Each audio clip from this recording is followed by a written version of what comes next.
Well, this isn't just about what comes out of the COP itself. It's not just about the agreement and how binding it is. It's also about how all of us who are involved with this COP in Paris go back to our cities and to our countries and do something about it. And I think that I'm inspired, as is Daniela as assistant mayor here, to up our game and to improve our challenge to become a carbon-free city earlier than we had previously predicted. I think the biggest thing that sticks with me, reinforces what I believe, is that national governments should listen to the messaging from cities.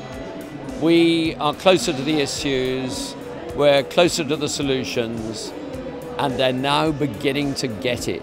This is the first COP where cities have been taken really seriously, and I think that will stick with me, and let's hope it sticks with the negotiators and we see the results in the final agreement.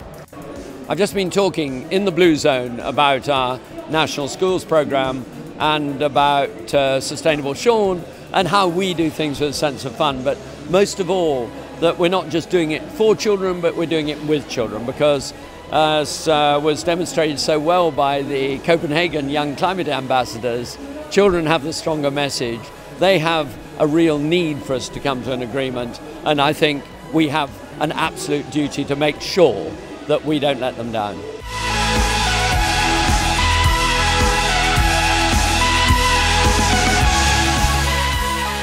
I am Daniela Radici and I'm Assistant Mayor on Bristol City Council and a local councillor for the Green Group. Well, Bristol's come to COP as part of an organisation of local governments across the world, really, and we're Green Capital this year, so we've really got the privilege of being asked to take part and help demonstrate how cities can do our bit in terms of combating climate change, because we've got so many great projects going on in the city, and really it's kind of a part of showcasing what we can do to the world and sharing our knowledge and experience with cities from around the world. This is a really key moment for the history of the world, because it's a time when all the international countries from across the world are coming together to agree a new framework in terms of combating climate change and carbon dioxide emissions. There should have been an agreement 5 years ago in Copenhagen, but there wasn't.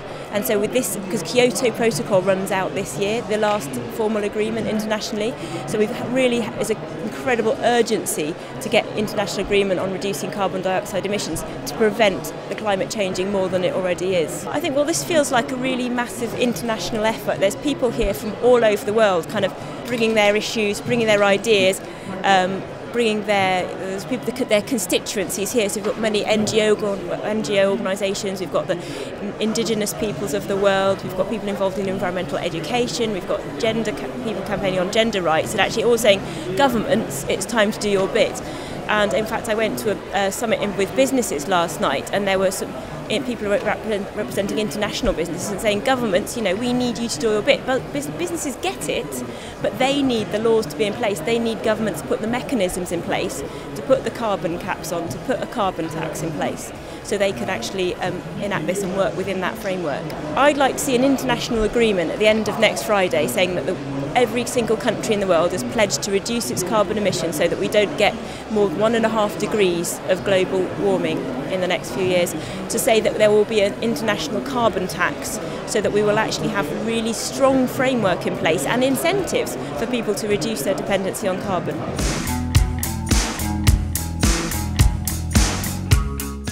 So what's really exciting is when you walk in and you turn around the corner and the first thing that you see is Bristol. And our Bristol stand stands out amongst all of the other presences that are here in this colossal event.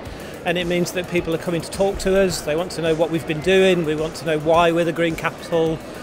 They want to tell us about the things that they're doing so that we can learn from them. And I think that's the really exciting opportunities. Everybody's talking about Bristol and everybody wants to work with us. This afternoon I got to present one of our transformative action proposals to the audience here in Paris, and it was for a project called the Bristol Brain, which we are looking for some millions of euros to fund, but I think more than that, we're looking for people who like the idea, are also excited by it and want to work with us. And so for me, Yes, we might attract some investment to make the Bristol Brain a reality, but I'm absolutely certain that we're going to find other people who want to work with us to make it bigger than just Bristol.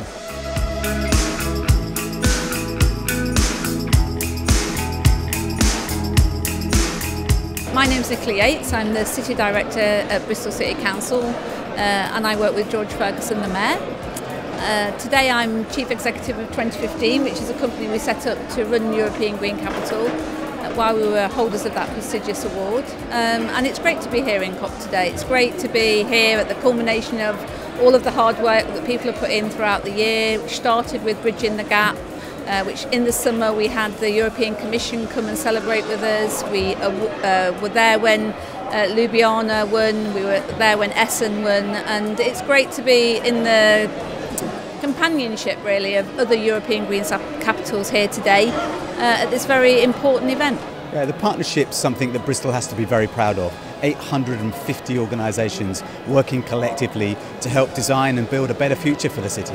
COP21 is probably the most important global event of the year, isn't it? It's a place where, of course, we'll think about our global leaders, but also where actually many other conversations need to happen in order to promote the change that we all need to see on climate action. Well, again, on two levels, of course. At a global level, we need that really big decision-making process, that binding agreement that actually starts to bring our carbon emissions down in the way that we all know needs to happen.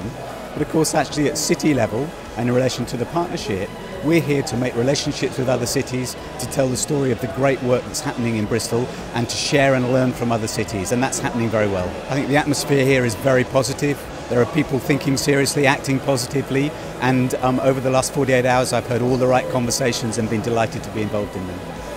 I'm Ben Wielgus. I'm responsible for helping make sure that the city and KPMG get the most from KPMG's sponsorship of European Green Capital.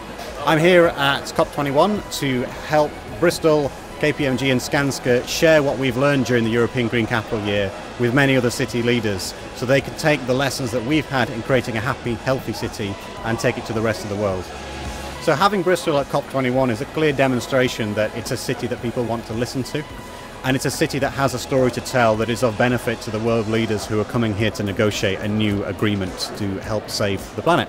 I think the sponsors and the City of Bristol have got a huge amount of benefit from working together over the last 12 months. And it's really exciting that we will get to continue that relationship through the Smart Alliance for the next 3 years. Hi, I'm Jo Taylor and I'm the Head of Education at Bristol 2015. So I'm here at COP to make sure that we don't forget about the younger generation and that we support teachers in talking about sustainability, whatever subject they may be teaching about, and to make sure that children know what climate change is, what sustainability is, and how we've made these resources to help them. I've just run a workshop all about bringing sustainability to life in the classroom. It's been fantastic. We have people from all over the world, South Africa, America, parts of Europe, sharing their experiences, but also learning what we've done this year. So the great thing is they were really supportive. They think all of the resources are wonderful to be able to share. They've gone home, they've taken them, they plan to share them with colleagues. And we all agree that actually, yes, children need to be part of the discussion. They need to be part of sustainability talks.